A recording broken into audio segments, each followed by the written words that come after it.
science of boxing broken down to its core. The analysis. I say it like it is, and I will continue to say it. History. I got milk, baby. The sweetest of the science. Boy, come on, man. Stop playing. The art of the science with the realest Justin Adams. Let's get it on. What up, everybody? Welcome to the Art of Science podcast. Back at it once again. Your boy, the realest Justin Adams, per usual. You know what I'm saying? Your boy got married, had a bunch of things lined up, but we back at it. You know what I'm saying? Don't forget to follow me on the social media pages. I mean, this show is going to be awesome, man. We got a lot to talk about and not enough time to go through it. I think there's never enough time to go through it. But first, we have the fallout from the Tyson and Roy Jones Jr. card, including a knockout of an NBA star. You also have two other fights that actually happened during that same Saturday. Also, you have some news coming from Clarissa Shields, some heavyweight business being handled. And then don't forget, we got a big fight this weekend with Errol Spence Jr. and Daniel Garcia. I call that boy Daniel. That man is Danny Garcia. You know what I'm saying? But we got Garcia and Spence happening and a bunch more, man. Like I said, we got a lot of things to go through and not enough time to go through. Let's jump into it. What? No. What is this? I'm the realest Justin Adams, and welcome to Aots, Art of the Science, the realest boxing podcast out here in these internet streets. Well. Realest boxing news, unbiased analysis, breakdowns, and previews. The most diabolical this side of the Mississippi. Don't forget to follow me at JA_the realest and Art of Sci Boxing, ARTOFSCI Boxing. That's on Facebook, Instagram, and Twitter. Go Google that shit. See what I'm talking about. You know what I'm talking about, man.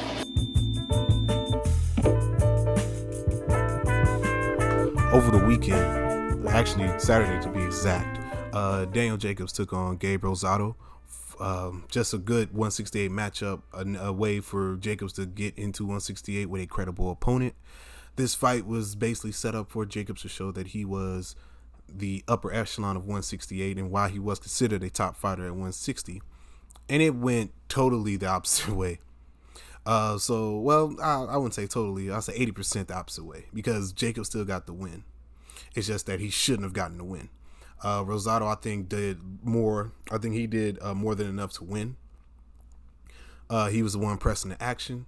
Yes, Jacob did land some shots in some rounds, but Rosado definitely has a case to stand on to say that he actually won that fight. Jacobs did not look good at all, and Eddie Hearn was not pleased. Eddie Hearn brought Jacobs over to be able to open twofold. One, to show that he actually put on good boxing events in America, and two, to show that Daniel Jacobs is a top American fighter. So this fight was supposed to show that him as an American, he could bring in those eyes, bring in those enrollments to the zone, and show why he's a top, why he deserved those matches he got with Triple G and Canelo. And it did not go that way for him. Yes, he got the win, but now I think more people are going to be skeptical about fighting Jacobs just because of this performance by itself. And what's bad about it, all he did before Rosado was just up his attraction on getting other fights. All he did was just make the situation better for Rosado, not for him. But hopefully the zone will get that get their next fights up to par. They've been putting on great fights recently, and this Jacobs one actually probably one of the worst they've had this year. So hopefully they're able to learn from this and show that. I think this is all on Jacobs too, because Jacobs knew better. Jacobs knew that this was his time to shine. He attributed it to how weird it was to fight in an empty arena, no fans, no noise. It's not what he's used to, and I could definitely understand in terms of it being weird, in terms of it being different. However, you're a former champion, and you box on the regular. You don't just box when it's fans. You also box in the gym. You also spar. You also, do those certain things. So hopefully this is just a one-off, because Jacobs is involved in many entertaining fights. So hopefully this is just a one-off, and the next time he's back in the ring, the zone will actually be able to show why he's considered one of the top guys in the 160 or 168 division. And the other heavyweight card, or the other card on the weekend, was a heavyweight battle between Jones Joyce and Dubois. Dubois, 23-year-old up-and-coming heavyweight. Joyce also in the mix, a little older, started the sport a little late. And Joyce had one of the most simple weapons to have as a boxer, a jab. Jabbed the man so much, the jab was so accurate that when Dubois had to take a knee and he stayed down the whole 10 count. So in the 10th round, Joyce gets the 10th round knockout, ups him in the mix for the heavyweights, for the top heavyweights. Again, that's something we'll dive into more once we get to the heavyweight business. But Joyce did get the win. Dubois might need surgery on his eye, on his left eye. So, no, I'm sorry, his right eye. So hopefully, no, I was right. It was his left eye. So hopefully he's able to recover from that. But him being 23, he'll be able to bounce back from this defeat and be able to continue his ascension into British heavyweight lore. Excuse me, I believe you have my stapler. You're here with the Realest, Art of the Science, Aots. Don't forget to follow the social medias. Subscribe to the YouTube channel. Excuse me. Okay, but that's the last straw.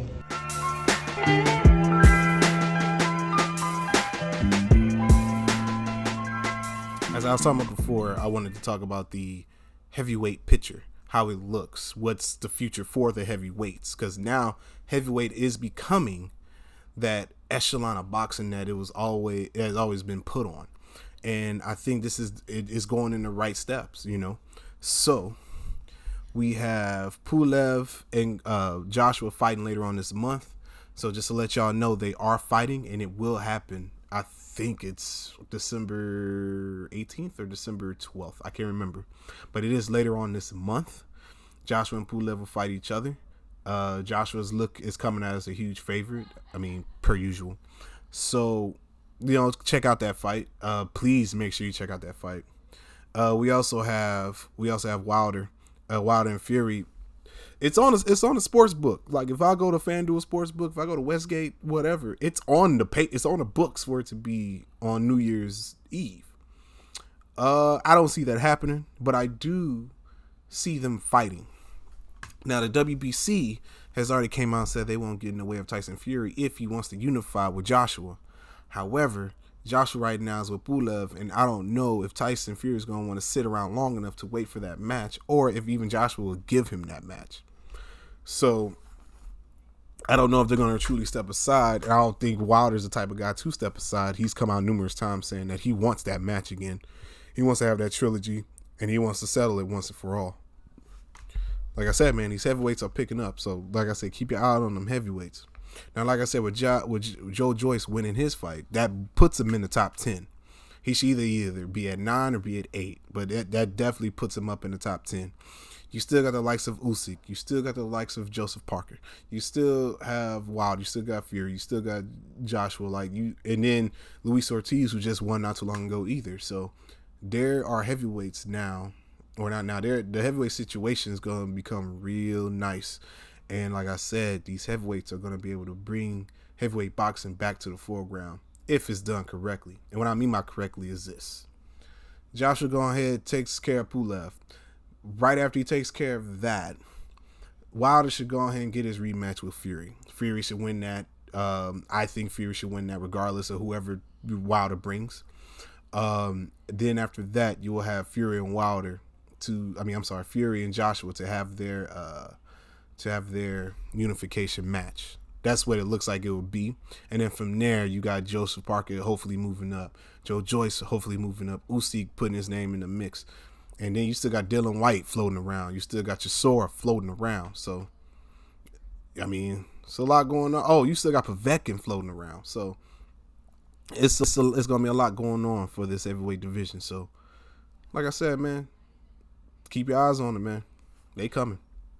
Undisputed heavyweight champion of the world. Who next? Art of the Science with the Realest. I'm the best heavyweight champion of the world. I'm have WBC with me. I want who next? You can follow Facebook, Twitter, and Instagram. JA_the Realest. Art of Sci Boxing. That's ARTOFSCI Boxing. You're a regular from down the street. What are you doing? I want who next?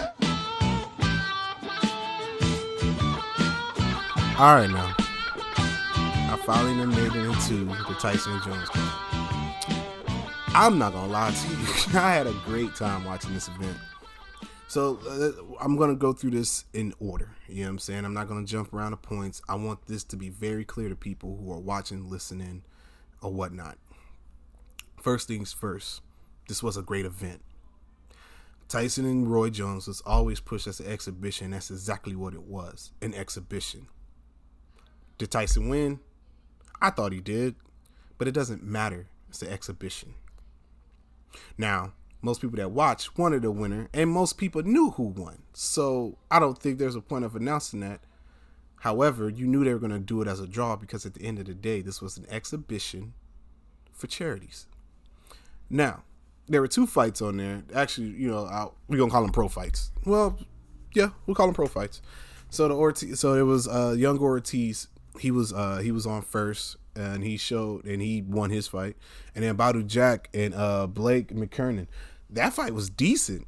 Jack was letting them shots go. I don't know if just McKernan has that type of heart. I don't know if his body's made of steel, but Jack was loading up on those body shots, and you could hear him. I mean, you could definitely hear him if you was out here watching it, not paying for it. If you had no sound, you still heard it because that's how hard Jack was hitting. Now, is this another way of Jack saying that he's going to move up in weight? Because this is something he's also talked about as well. But he did look good in this fight. He also did fight a guy that doesn't have much experience, but is a cruiserweight. Like, he's considered a cruiserweight. So Jack went against somebody bigger than him and basically dominated him. Because those 2 fights did count towards their pro records, just to let y'all know. You have the performances in between. YG performed. St. Jane performed. I thought it was decent with the performances and all that too. So then we move on to the highlight of the night. Jake Paul and Nate Robinson. So what's funny to me is I actually thought Robinson was going to come out with something. I thought Robinson was going to actually take the time to train. Yes, Jake Paul trained for over 3 years. I think he's usually he's in Shannon the Cannon Briggs camp. But my other thing is, if you knew that your boy Nate Robinson took this fight, why you not setting him up? Why you not putting him with the guys immediately? Now, I know Nate got the show, got the house guests, and he does things for Bleacher Report or whatnot, but bruh, I don't know why you come out there unprepared like that. So Nate Robinson hit him with I call it the Metropolis Rush or the Club Rush. He hit him with the Rush, and he got slept. And it is not a good look at all. Now Jake Paul, a lot of people are saying that Jake Paul's ruining boxing. This is what you shouldn't do to the sport. When actually, I think some of these guys should learn from Jake Paul. Now, is Jake Paul a talent? Is he a talented boxer? Are we talking about him with a boxing pedigree? Absolutely not. We're talking about a guy who's actually able to have a following that will put eyes on a sport that desperately needs those eyes. So did Jake Paul succeed in terms of bringing people in to watch a fight? Yes. It's not Jake Paul that's out here just being a scummy of the earth. No, he trained. He's boxing. Now, he picked Nate Robinson. He picked an advantageous spot. Like, I don't understand why people think that you can do it, but if someone else do it is wrong. You know what I'm saying? Like, it's crazy to me. But Jake Paul did what he's supposed to do. 2nd round knockout. Nate Robinson was asleep, laid out. You know what I'm saying? Looked like Pacquiao against Marquez. And quite frankly, appreciate Nate for stepping in the ring. You just gotta be more prepared, bro. That's all that is. You went back to brass tacks. You know what I'm saying? And rushing and swinging. I only think you caught him with like 3 shots. You know what I'm saying? But either way it go, I think we should stop trying to make Jake Paul out to be this guy that's ruining boxing, because he's really not. Like, he's doing it just like everybody else would if they wanted to be in the sport, join the sport. They went, he trained, he has a following through YouTube. We all know this. And he's one of the guys that can actually bring it in. You know what I'm saying? Bring in those followers, bring in those eyes. You know what I'm saying? That's what we need. That's what boxing needs. They need personalities. They need people who can talk to the public as well as fight in the ring. And I think that's Crawford's biggest problem. It's a few guys' biggest problems. So Don't get mad at Jake Paul. Just learn from him. I mean, because trust me, if you learn enough from him, then he'll be obsolete. You know, if you use the same type of methodology that he's using, you should be fine.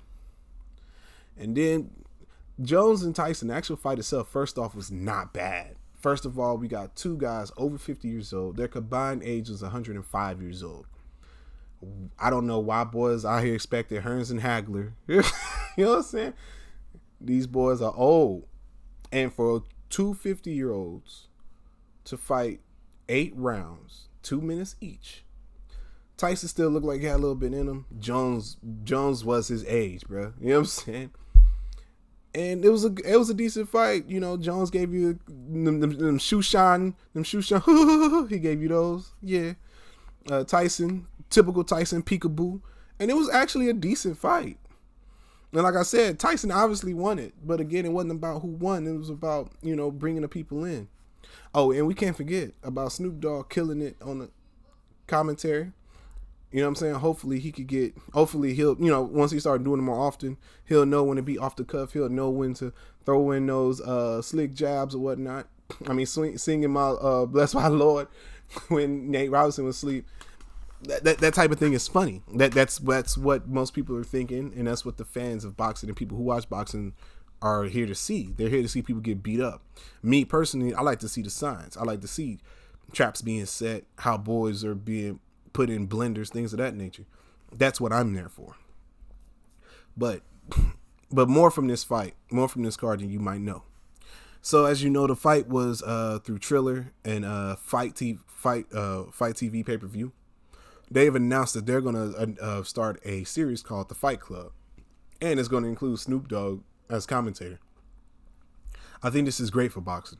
I think, like I said, this kind of goes in line with Mike Tyson's Legends Only League, where he's going to bring in the older guys to fight and, you know, be able to try to get that off of their chest or whatnot.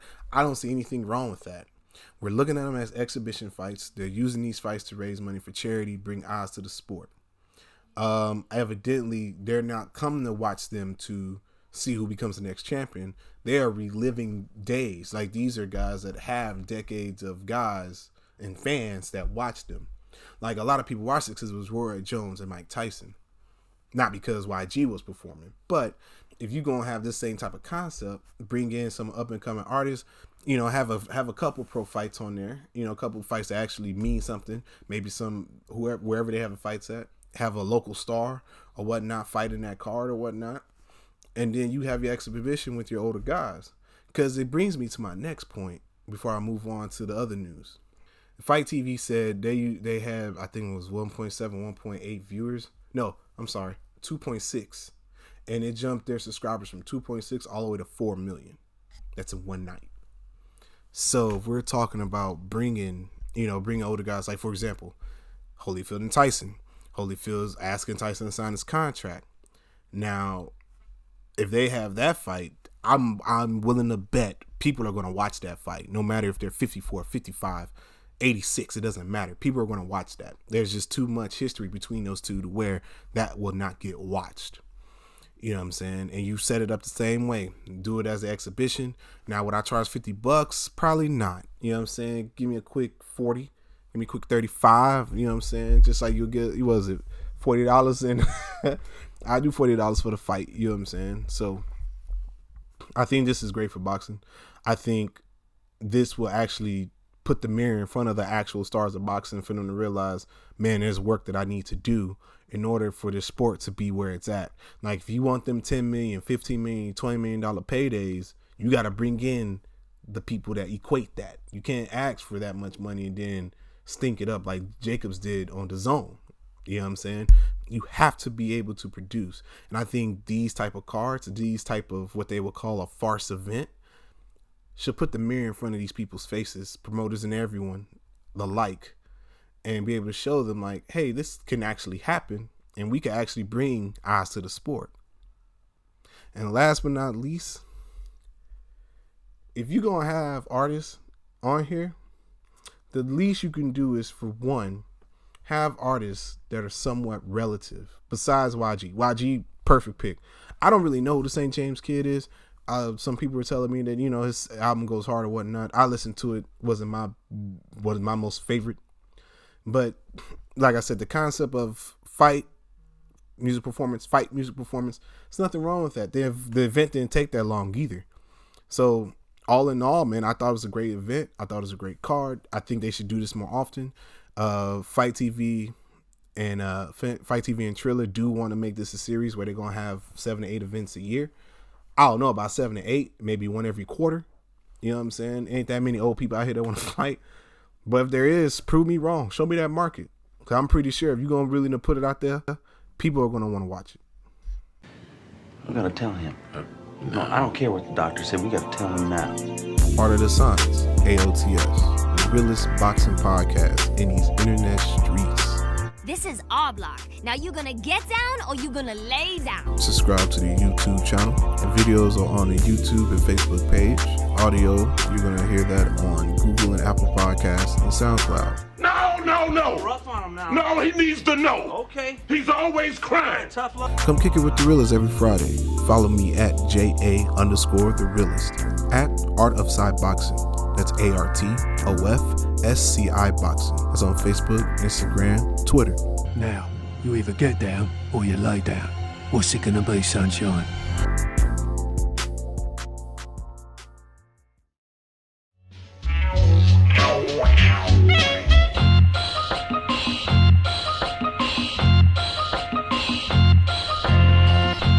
So, 2 quick news notes before we go into the matches that have been rescheduled, canceled, or made because of, you know, these pandemic times.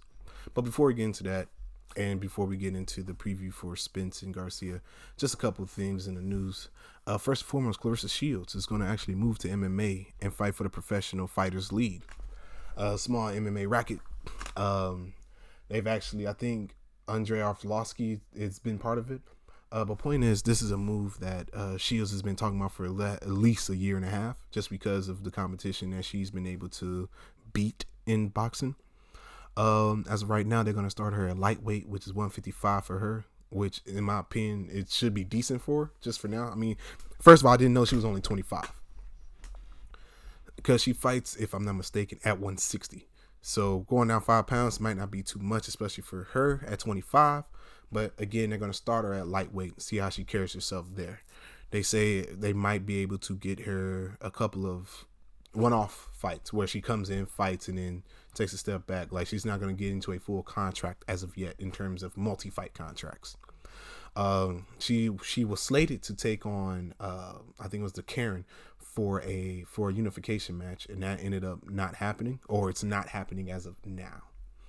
But she said herself that she was going to make this move to MMA. She's going to make it. Hopefully, you know what I'm saying? Hopefully she goes over there, achieves some success, work on that ground game. Just learn how to defend them, learn how to defend yourself from them takedowns and stay off the ground. Stay upright and use them hands. You have been blessed with them hands. Use them. And last but not least, last piece of news. Big Baby Miller has a 2-year ban for getting caught for his last test that he tested positive for. I think he's tested positive for 4 tests now, 3 or 4 tests. He out of there, bruh. He's out of there. Like, 2-year ban, bro. What you gonna do?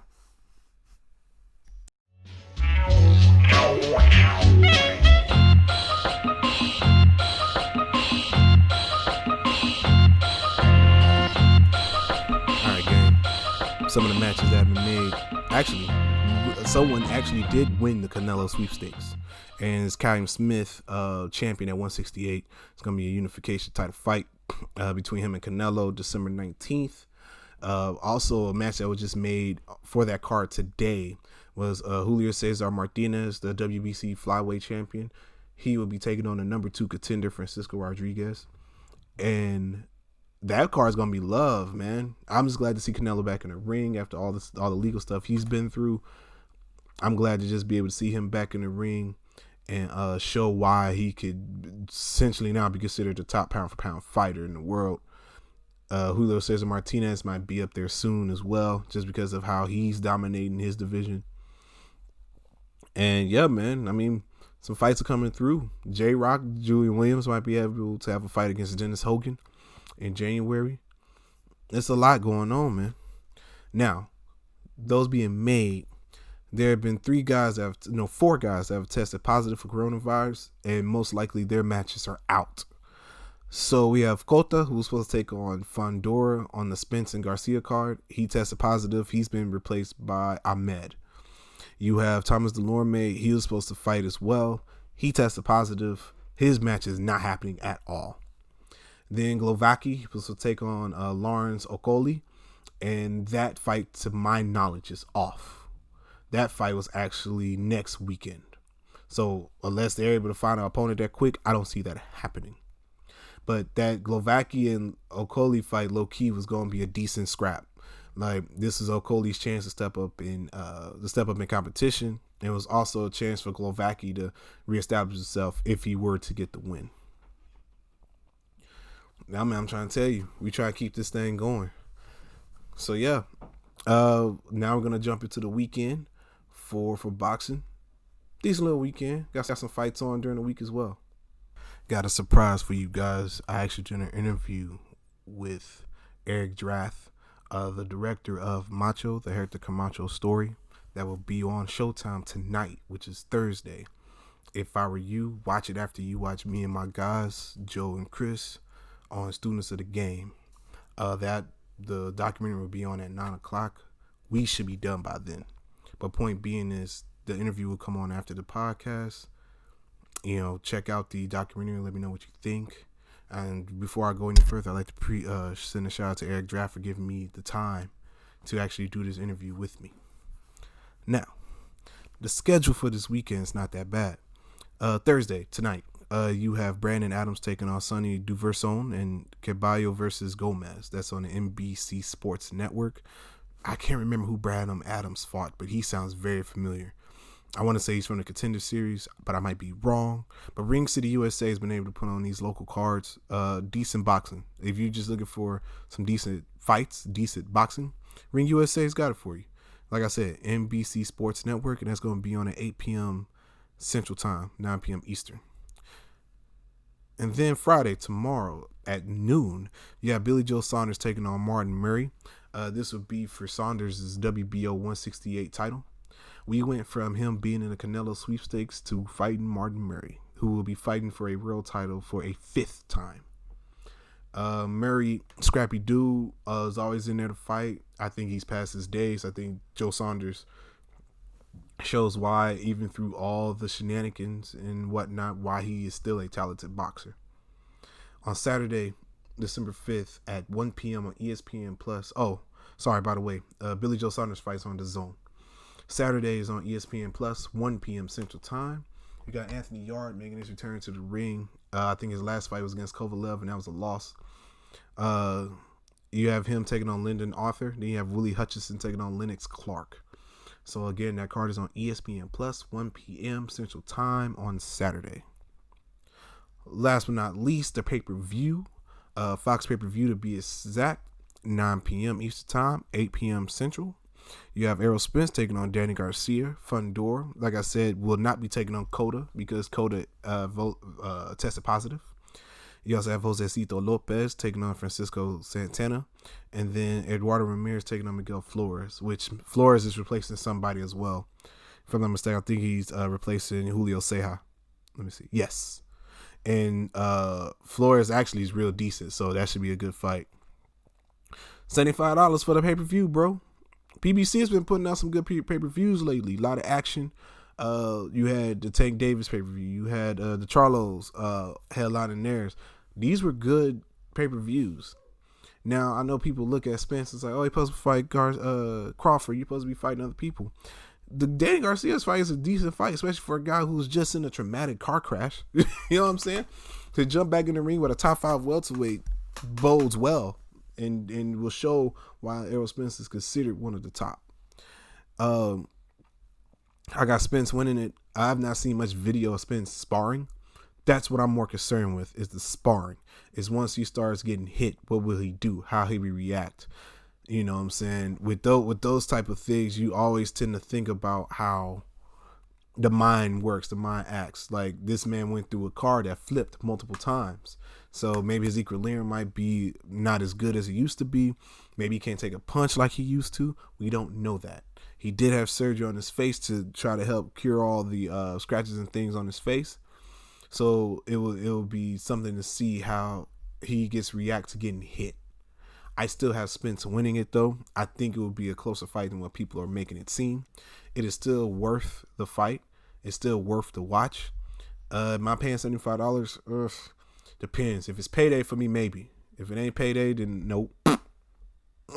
Straight up.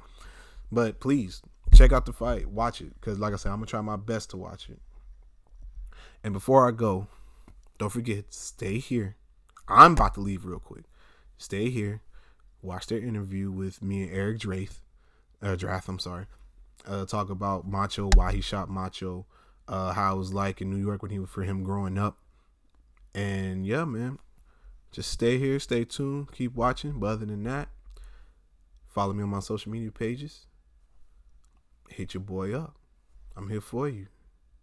Holla at your boys. Silence!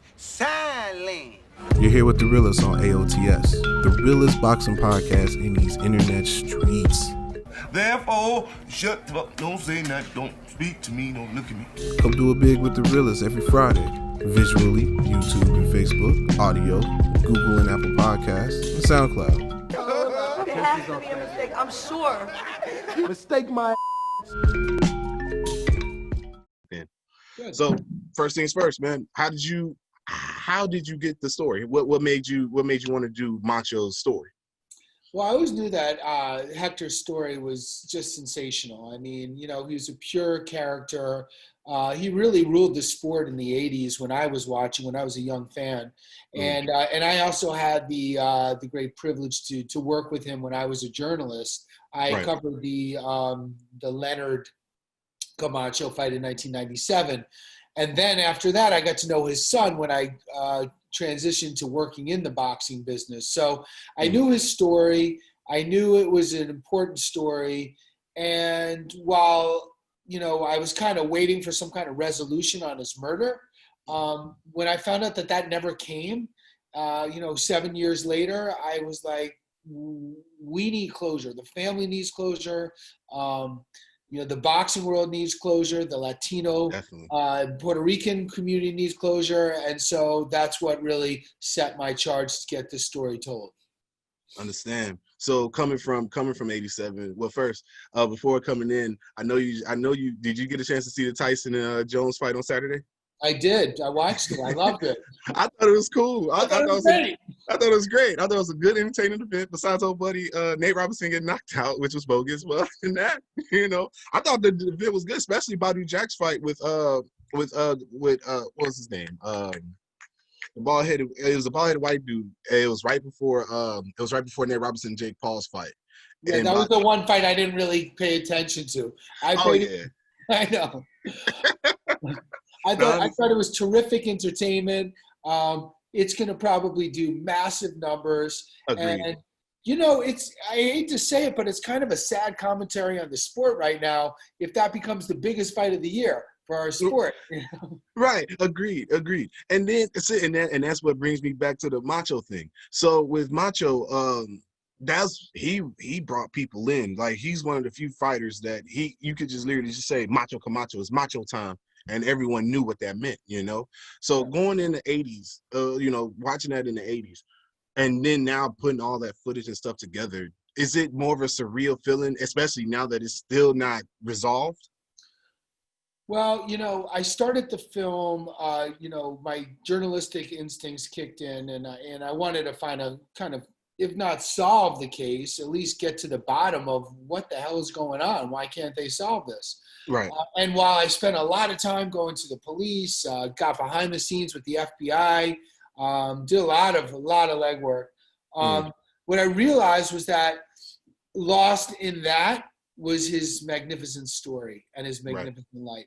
So I kind of made a one version of it and said, you know what, I need to get back to a story. How do I talk about Mancini, Pazienza, Rosado, Leonard, these great fights he had, if I'm just talking about his murder? So Right. I mean, it's all about building that story to show, like, first of all, let's talk about why he's worth the watch, you know what I'm saying? So I definitely get it. And especially how the movie starts off is amazing. You know what I'm saying? I had never seen his mother at this age now. So seeing the older fights and then seeing her now is like, Jesus. And you could tell that this is definitely weighing on her, you know? Yeah. Now, my other thing is this: you have experience in this. Your very first rim assault on the wing in the ring, that was a good one. I didn't know Billy Collins was done like that. You know what I'm saying? I knew about Kid Parade back in the day, but Jesus. And how in yourself prepare to deal with these type of things? Because you had to do the interview with Panama Lewis, you had to do the interview with Camacho Jr., you had to do the interview with the taxi cab driver. How do you prepare yourself for those things? I know for me, I know in my mind, it's like my bias is like, I knew you did it, or you know. How do you keep it impartial and indifferent? Well, you know, I don't know that I am so impartial, to be honest with you.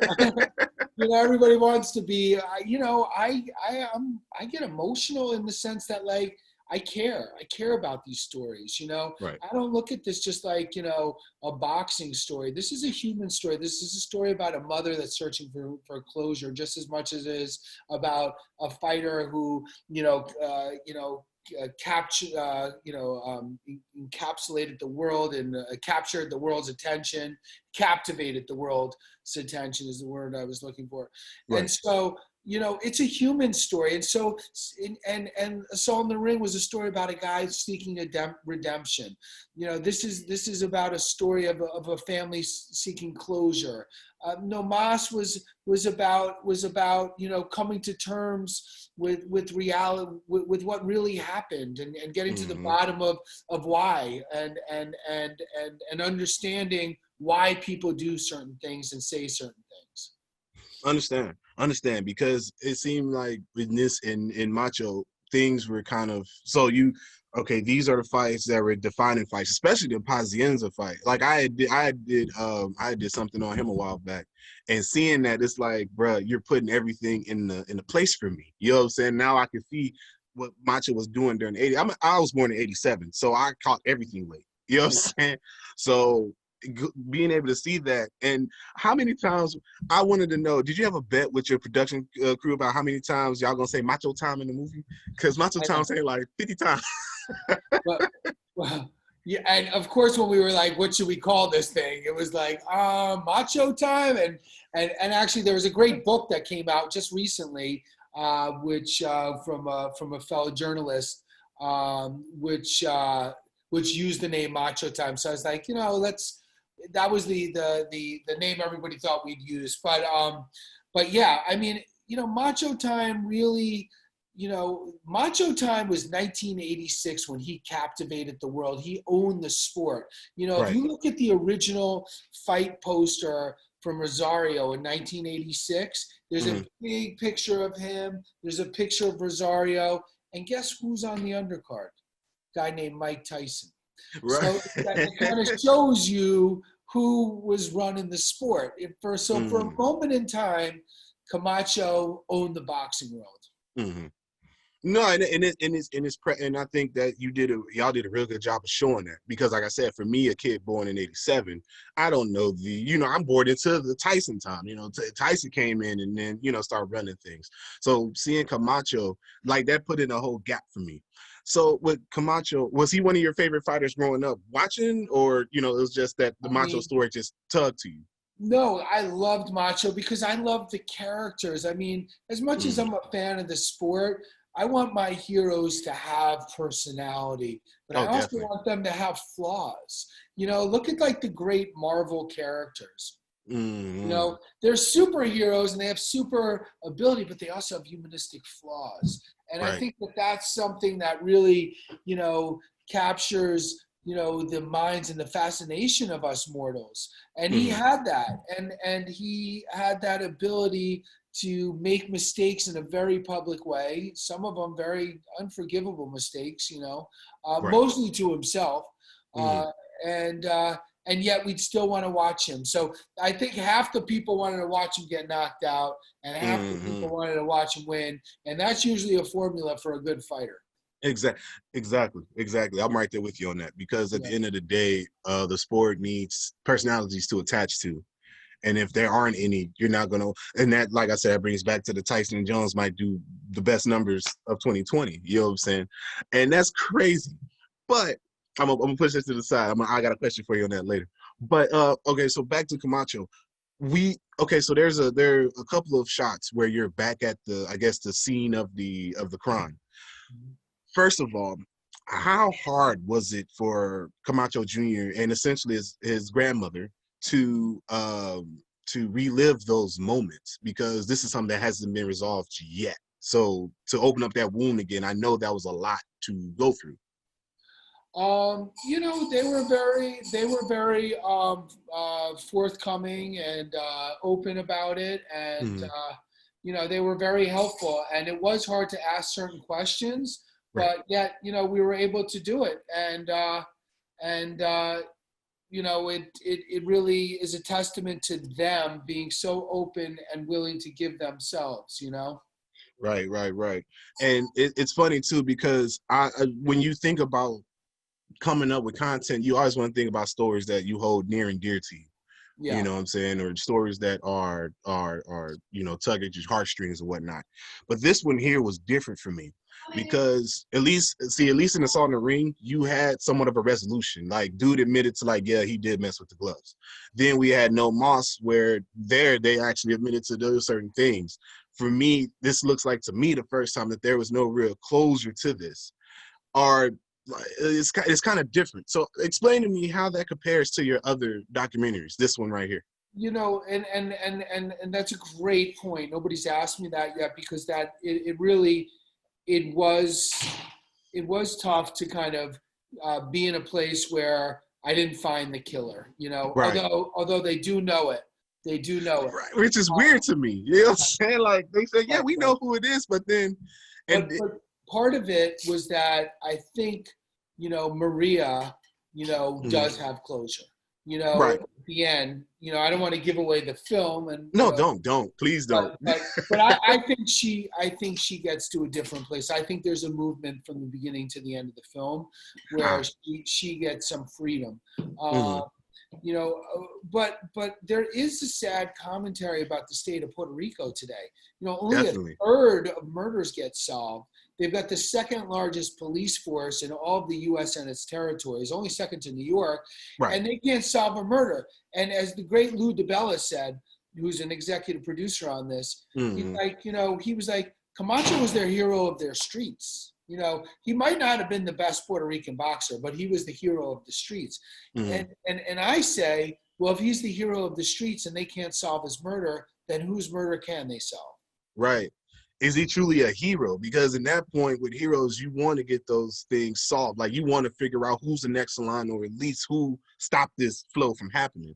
And I know in the part of the movie, I think with Maria going back to Puerto Rico was huge for me. I was like, wow, she's actually going to make that trip back. You know what I'm saying? Because at the end of the day, you had to show Puerto Rico for what it was, which was at the time, you know what I'm saying? This is the Barrios was running the island. So coming from Spanish Harlem, first of all, I've never been to Spanish Harlem. So you probably could describe it more than I can, but describe to me what was Spanish Harlem at that time in 86, 87. How was Spanish Harlem? Well, I actually grew up about 10 blocks south of it. And there was a demarcation on 96th Street. And if you went up above 96th Street, you better be looking all over, both sides of the block, everywhere. Don't stare anybody in the eye. Just keep walking straight. Because, when I was a kid growing up in New York City, I'm not going to lie, I got mugged, and a lot of kids did. It was a rougher time. Yeah. And Spanish Harlem was like an extension of Puerto Rico. The food, the entertainment, the music, the style of life was more island-like than it was city. And there's a special sense of culture, of Puerto Rican culture there that you can't find anywhere else in probably America. I know Chicago's got a Puerto Rican community, and and I know Florida does. Mm-hmm.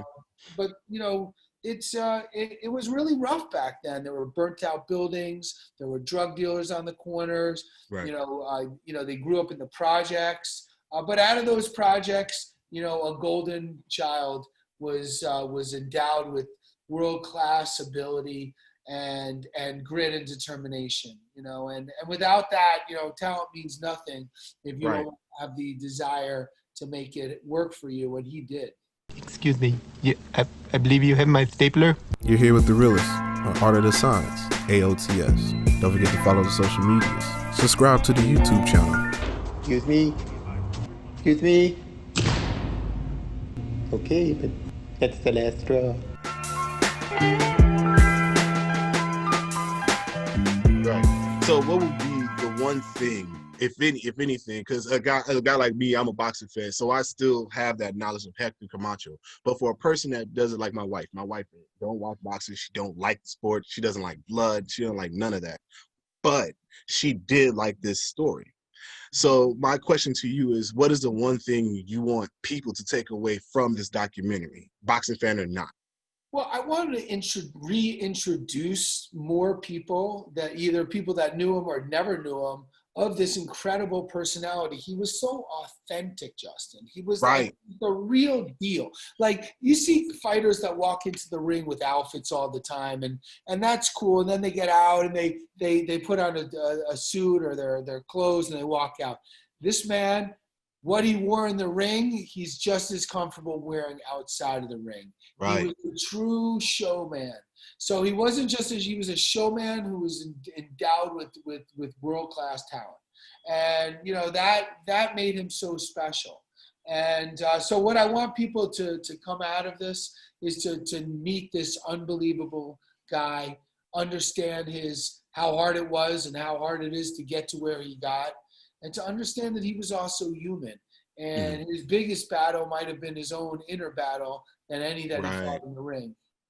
Right. And that was the biggest thing that she picked up on, was the fact that doing all because it's funny to me, because all the shots were like, of his fights, defining fights, and then and what's cool about it, and I like how you did this, you sprinkled in a little bit every now and then of like, don't forget there's some demons there. Don't forget there's some demons, Right. And quite frankly, my wife caught on to that, and my wife is not a movie person, but she caught on to that. And my other thing to you is this, like, do you have before Camacho, were there any other fighters that you grew up liking? Like growing up watching boxing, how early you were into boxing? Were there other boxers besides Camacho that you really liked? I mean, I got to tell you, I love Tyson, all right? Yeah. I love Tyson. He was my guy. I love to just watch him rip people apart. Heads off. I feel you. Yeah. And I think I still do. And that's, he could be 64 and I'm still buying the pay-per-view, all right? Right. I'll be honest. And, there's boxing purists out there that don't watch it, and they might poo-poo what I'm saying and whatever. I don't care. Man. Yeah. But at the end of the day, we knew what the match was there for. The match was an exhibition. That's why it was what it was. And actually did. Right. And they fought. And if you saw, Tyson was even like, man, I could go a couple more rounds. Roy Jones looked like he wanted to die. Roy Jones out there huffing and puffing. He don't want to do that again. But my next question is this, though. How do you feel, sticking on that, how do you feel? Do you feel like something like that will work again, where you could get like your old legends, these guys that have those fans that travel through generations, like a Leonard, like Evander Holyfield wants to get back in the ring. Don't know why, but that's what he wants to do. You know what I'm saying? I'm never going to poo-poo on a man's dreams. So how would you feel if like a Tyson Holyfield thing like this was built? Would you watch that? Yeah. I would too. I would too. And I mean, wide eyes, happy faces, and beer, I'd be like, all right, everyone, shut up. I got to watch this. Get out of the room. Exactly. Now, how did you link up with Showtime to distribute the Macho story?